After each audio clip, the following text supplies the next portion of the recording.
Hello साथीहरू नमस्ते। तपाईहरुलाई स्वागत छ हाम्रो यो कविराज फ्यामिली भन्ने युट्युब च्यानलमा। अनि हेर्नु हुँदैछ साथीहरू सबै आज लथालिङ्ग छ। हाम्रो कविराज फ्यामिलीको एकजना सदस्य पनि पल्टेर कार्टुनतिर व्यस्त छन् हैन। यो चाहिँ तिहारको सरसफाइ चलिरहेछ गाइज। यो चाहिँ अंकित भन्ने चौधरी काम भन्दा पनि नौटङ्की बढी गरिरहेछ, हेर्न सक्नुहुन्छ। यो बडार भनेको फोहोरहरू बढारेकै छैन, यस्तै छ। अनि त्यसरी नै हाम्रो फ्यामिलीको अर्को एउटा लथालिङ्ग सदस्य चाहिँ हाम्रो जहिले दसैँमा त गर्यो अब 10 दिन बित्न पाएको छैन, फेरि यो लो ब्याट सो ब्याट खोलेर चाहिँ नि मुसाहरू निकालेर बच्चाहरू फ्राई गरेर खाने अरे गाइज।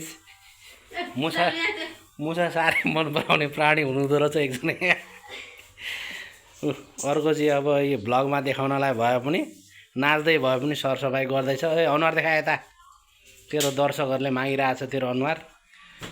यस्तै छ है गाइस साथीहरू। बिहानदेखि केही खाएको छैन, लथालिङ्ग छ।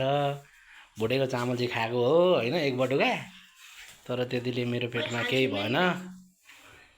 ल गाइस अब अहिले चाहिँ यस्तै छ। अब सफा गरेपछि चिडिक्क पारेर तपाईँहरूलाई म देखाउने नै छु। यहाँ के छ, यो खाली तेलको बटुका छ। ल गाइस यस्तै छ है बडार कुरार होइन। मलाई चाहिँ डर पनि भइसक्यो, यसो बुढीले खोतल्दैछ मेरो लभ लेटर पहिलेको भेट्ने हो कि भनेर यहाँ नजर राखिरहेको छु गाइज।